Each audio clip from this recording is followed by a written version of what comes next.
कई बच्चों, आज हम लोग मैथ की श्रृंखला में चैप्टर 9 के त्रिकोणमिति के कुछ अनुप्रयोग और उसके अंदर ऊंचाई और दूरी से रिलेटेड प्रश्नों को सॉल्व करेंगे। ये प्रश्न पेपर में इस चैप्टर से एक प्रश्न तो कंफर्म पेपर में आता है। इसमें क्या करना पड़ता है बच्चों? इसमें सबसे पहले आपको ये जो ऊंचाई दूरी का प्रश्न है, ये प्रश्न आपको समकोण त्रिभुज में लगाना पड़ता है। और जो इसके पहले आपने त्रिकोणमितीय अनुपात याद किए थे, sine theta, cos theta, tan theta, इनका भी प्रयोग आपको यहाँ पे करना पड़ेगा। यहाँ पे इसे मान लीजिए कोई एक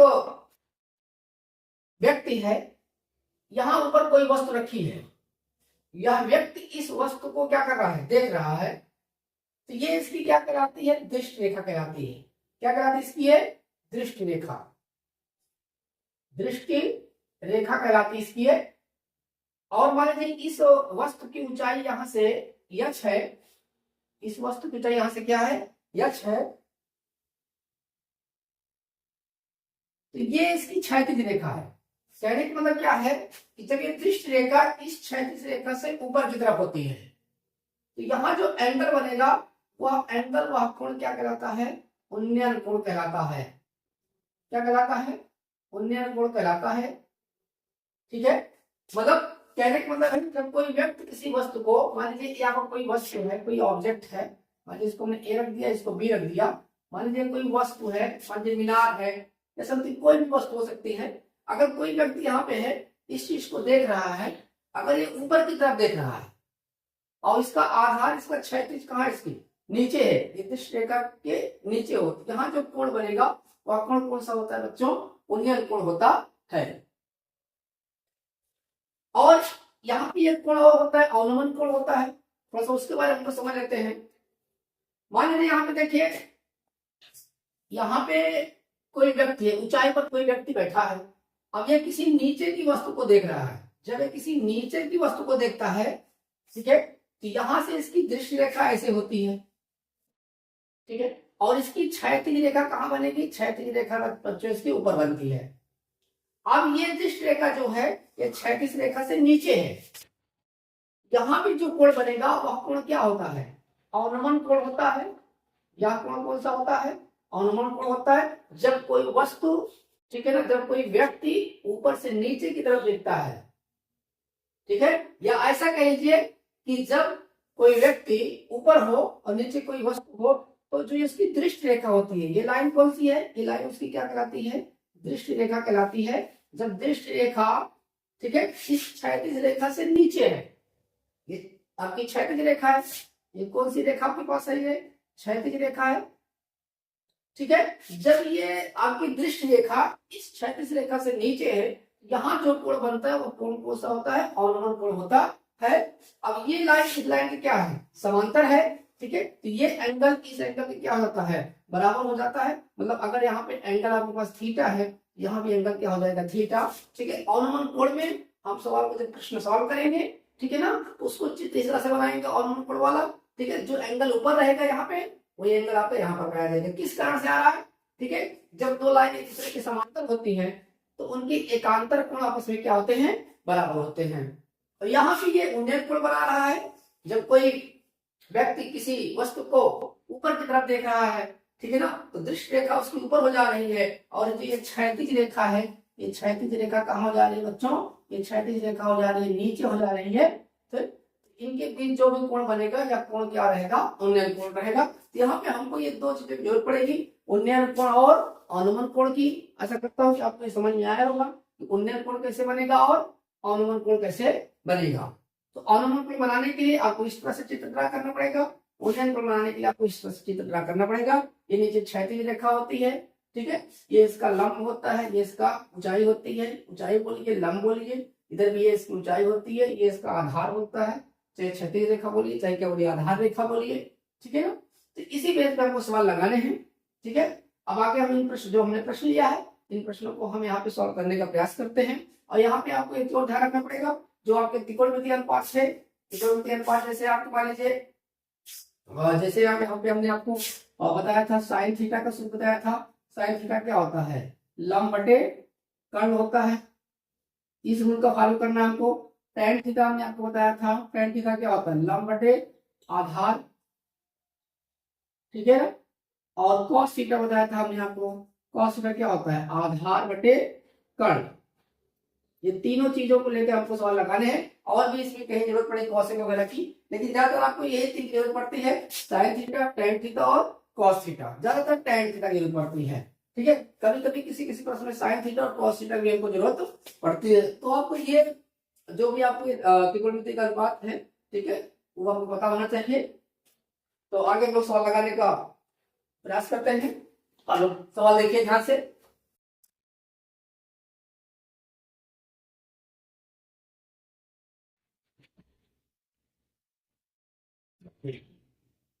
देखिए यहाँ प्रश्न है मेरे पास।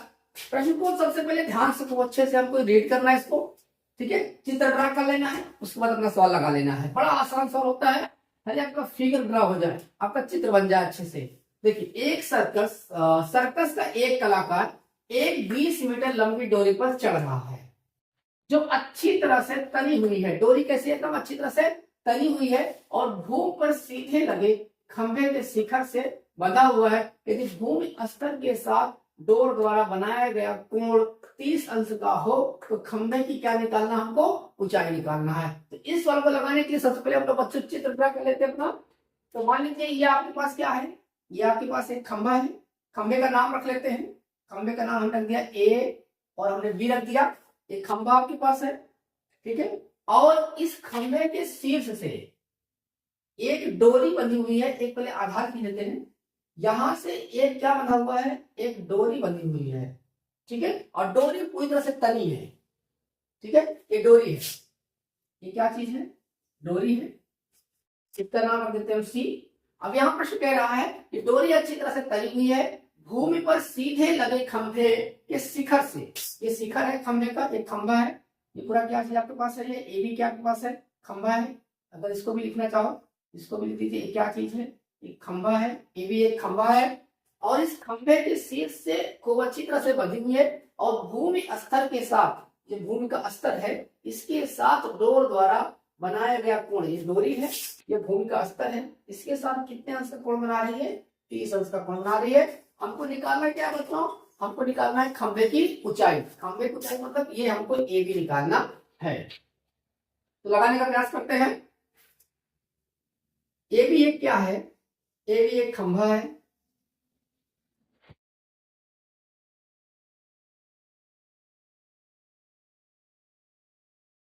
ये भी एक खंभा है।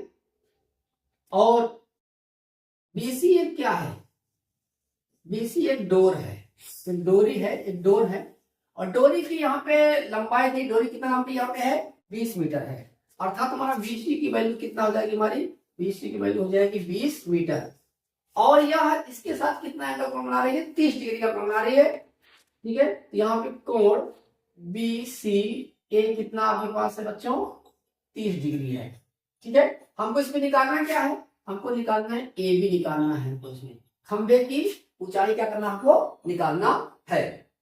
अब इसमें ध्यान से देखिए बच्चों, ये आपको निकालना है, ऊंचाई निकालना है। ये डोरी दिया गया है, डोरी कितना आपके पास है, 20 मीटर है, ठीक है। अब यहाँ पे 90 डिग्री बना हुआ है, ये कौन सी डिग्री है, 90 डिग्री है।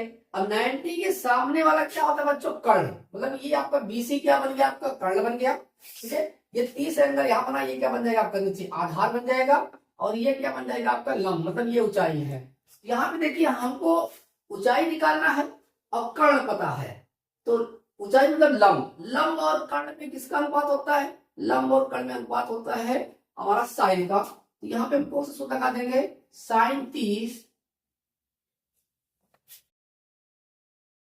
यहां थोड़ा सा हम लोग लिख देते हैं किस त्रिभुज में ले रहे हैं हम, त्रिभुज ए बी सी में कोण ए क्या हमारा है, 90 अंश है, समकोण है कोण ए। अब यहाँ पे हम लिखते हैं साइन 30। साइन 30, साइन का अनुपात क्या होता है बच्चों, साइन का अनुपात होता है लंब बटे कर्ण, ठीक है। यहाँ पे ध्यान दीजिए, लंब आपके पास क्या है, जिस कोण की बात करेंगे उसके सामने लंब होता है। जैसे 30 डिग्री की बात कर रहे हैं तो 30 डिग्री के सामने जो भी भुजा रहेगी वो क्या बन जाएगी आपकी, लंब बन जाती है। तो लंब आपके पास क्या बच्चों, ए बी है, ए बी हो गया। और कर्ण कौन सा, जो 90 अंश के सामने होता है, कर्ण हमारे पास क्या है, बीसी है। और साइन 30 का मान कितना होता है, हमने इसके पहले आपको मान सब याद करवाए थे, साइन 30 साइन 60, ठीक है, साइन 45, टेन 30 टेन 60 टेन 45, से सारे मान आपको याद होने चाहिए। मान याद ना हो बच्चों तो इसको याद कर लेना।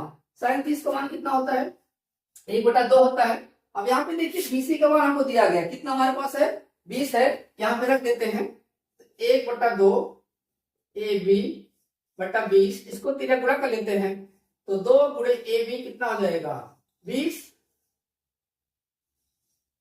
ए बी हमारा कितना आ जाएगा बच्चों, यहाँ पे 20/2, 2 से काटने कितना आ जाएगा 10। ए बी की वैल्यू कितना आ जाएगी हमारे यहाँ पे 10 मीटर, अर्थात खंभे की ऊंचाई कितना आ जाएगी, खंभे की ऊंचाई 10 मीटर हो जाएगी। मतलब ये हमारा जो खंभे की ऊंचाई है, ठीक है, ये कितना हो जाएगी, 10 मीटर हो जाएगी। तो बड़ा आसान सवाल है, खाली आपको कुछ ये बेसिक चीज पता होना चाहिए। ये साइन 30 का मान, ऐसे आपको टेन 30 का मान, ऐसे आपको टेन 45 का मान, साइन 60 का मान, ये सब मान आपको पता होना चाहिए। इसकी पिछले वीडियो में हमने जब आपको इस मान मेरे चैप्टर से पढ़ा रहे थे तो आपको हमने सारे मान बताए थे, कितने इजी में क्या करेंगे उसको याद करेंगे, ठीक है। और ये आपको कुछ अनुपात पता होना चाहिए। इसी तरह में हम आगे चलते हैं, नेक्स्ट वाला में हो लिया है कि आंधी आने से एक पेड़ टूट जाता है और टूटा हुआ भाग इस तरह से मुड़ जाता है कि पेड़ का शिखर जमीन को छूने लगता है और इसके साथ 30 अंश का क्या बनाता है, कोण बनाता है। पेड़ के 5 बिंदु की दूरी जहां पेड़ का शिखर जमीन को छूता है 8 मीटर है। पेड़ की क्या निकालना, हमको ऊंचाई निकालना है। प्रश्न को ध्यान से ना समझ में आए तो 1-2 बार प्रश्न को ध्यान से पढ़ लेना चाहिए, क्योंकि चित्र सही बन जाएगा, फिगर अगर सही से आपने ड्रा कर लिया तो आपका सवाल लग जाएगा, ठीक है। कह रहे एक पेड़ है, अब पेड़ है, ये मान लीजिए पेड़ ले लिया, चलो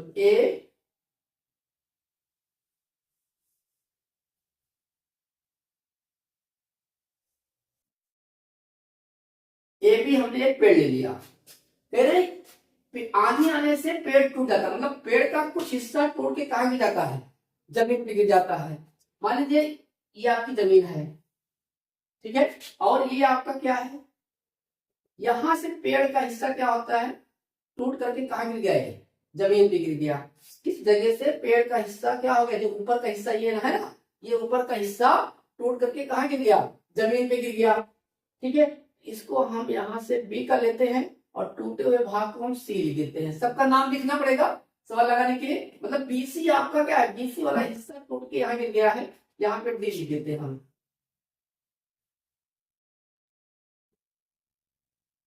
ठीक है। ये टूटा हुआ भाग है, ये कौन सा भाग है, ये आपका है टूटा हुआ भाग है, पूरी तरह से नहीं टूटा है। कह रहे यहां से इस प्रकार से टूटा है कि टूटने के बाद ये जमीन से ऐसे लटक गया है और लटक करके जमीन में छू गया है, ठीक है। आगे क्या कह रहा है प्रश्न कि पेड़ का शिखर जमीन को छूने लगता है और इसके साथ 30 अंश का क्या बनाता है, कोण।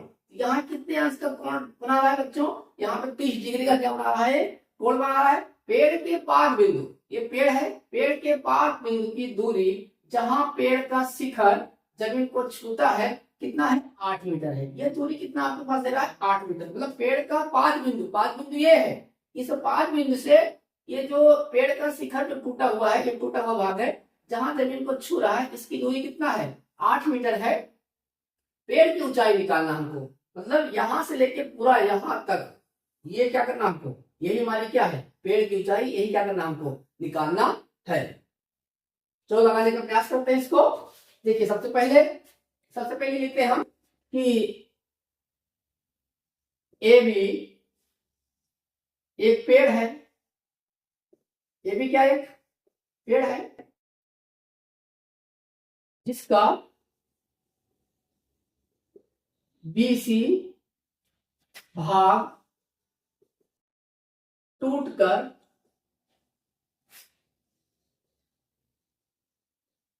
जमीन पर छूने लगता है। ये बीसी वाला भाग टूट करके जमीन पे छू रहा है। तो जो बीसी वाला भाग यहाँ जमीन को छू रहा है, ये हमारा कौन सा है? सीडी है। अर्थात बीसी बराबर हमारा क्या आ जाएगा? सीडी हो जाएगा। मतलब जो इसकी लंबाई होगी वही लंबाई क्या होगी? हमारी इसकी होगी। ठीक है, तो बीसी और सीडी हमारे क्या हो जाएंगे? बराबर हो जाएंगे। अर्थात हमारी एबी की लंबाई क्या हो जाएगी? एबी बराबर हमारा क्या हो जाएगा? एबी बराबर हमारा हो जाएगा AC plus BC. AC plus BC.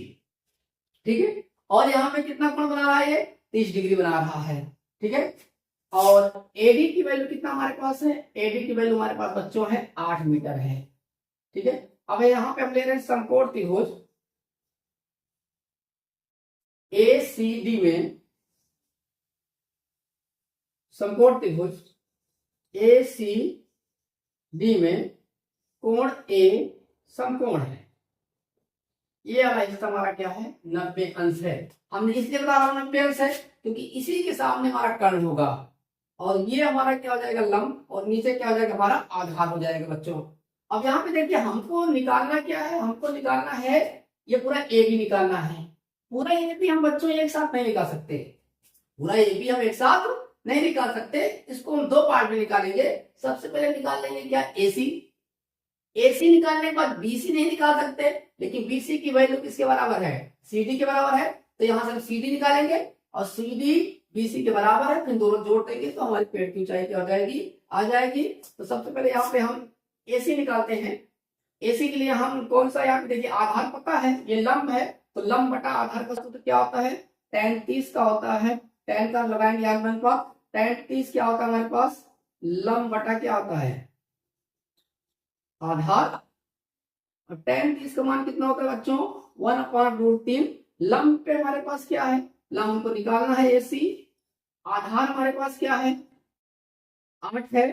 सीधा गुणा कर देंगे इसका, तो एसी गुणे √3 कितना जाएगा? 8। और एसी की वैल्यू कितना आ जाएगी हमारे पास? 8/√3 आ जाएगी। 8/√3। ये किसका मान आ गया हमारे पास? एसी का मान आ गया। लेकिन अभी हमारा आंसर नहीं है, क्योंकि हमको पूरा पेड़ की ऊंचाई निकालना है। पेड़ की ऊंचाई कहां तक है? ए से लेके पूरा बी तक है। अब हम सीडी निकालते हैं। सीडी निकालने के लिए हमको निकालना कर्ण है, दिया क्या हमारे पास है? आधार हमको पता है, लंब भी पता चल गया हमको, आधार से ही निकाल लेते हैं। तो यहाँ पे हम लगाएंगे cos 30। cos 30 क्या होता है? आधार बटे कर्ण। आधार हमारे पास क्या है? एडी, और कर्ण क्या हमारे पास है? सीडी। cos 30 का मान कितना होता है? जैसे यहाँ पे देखिए आपने tan 30 का मान रखा, ऐसे यहाँ पे cos 30 का मान होता है। ठीक है, cos 30 का मान कितना होता है? √3/2 होता है। यहां से इसको हम क्रिया गुणा कर लेंगे, तो √3 गुणे CD कितना हो जाएगा? 2AD। AD का मान कितना हमारे पास है? 8 है, तो 2 गुणे 8 हो जाएगा। √3 गुणे CD, इसको यहां ले लेते हैं हम, तो CD इक्वल कितना हो जाएगा बच्चों? ये हो जाएगा 8 दूनी 16, और CD ये √3 मल्टीप्लाई में गुणे में इधर क्या हो जाएगा? भाग में हो जाएगा। तो सीडी का मान कितना आ गया बच्चों हमारे पास? 16/√3 मीटर आ गया। ये इतना मीटर हो गया। और यहां से हमारे पास एसी का मान कितना आया था? इतना मीटर आया था। ठीक है, अब इसको हम क्या करते हैं? दोनों मान क्या करते हैं? इसको हम जोड़ देते हैं। ठीक है,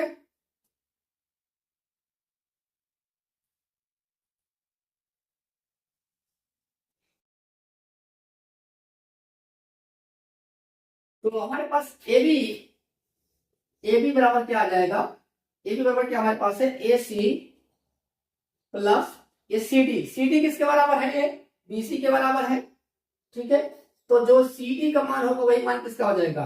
बीसी हो जाएगा, क्योंकि यहाँ पे सी डी बराबर क्या हमारे पास है? बीसी है। तो ए सी का मान कितना आया हमारे पास? 8/√3। और इधर सी डी का मान कितना आया हमारे पास?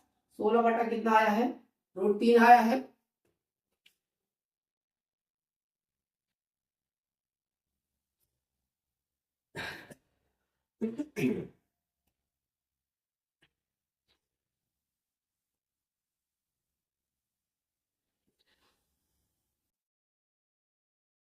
ये कितना आ गया बच्चों हमारे पास 16 8 कितना हो जाएगा 24 24 बटा कितना आ गया √3 आ गया।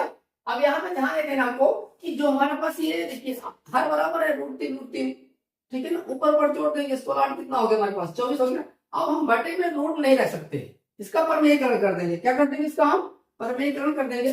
तो परमेयीकरण करेंगे तो √3 से ऊपर नीचे क्या करेंगे हम गुणा करेंगे, तो कितना आ जाएगा हमारे पास 24 √3 नीचे क्या आ जाएगा 3 से कटेगा 3 8 24, हमारा आंसर क्या आ जाएगा 8√3। अर्थात जो हमारी पेड़ की ऊंचाई है वो पेड़ की ऊंचाई कितना होगा बच्चों 8√3। अर्थात जो पेड़ की ऊंचाई है ये भी इसकी वैल्यू कितना आ जाएगी, इसकी वैल्यू आ जाएगी 8√3 मीटर। ठीक है ना, तो इस मान को हमने जोड़ दिया। ठीक है, आशा करता हूं कि ये आपको समझ में आया होगा। ठीक है, आपके बुक्स में बहुत सारे सवाल हैं, आप उनको लगाइए। ठीक है, और जहां दिक्कत हो आपको कमेंट बॉक्स में लिख के बताना। बहुत बहुत धन्यवाद आप लोगों का।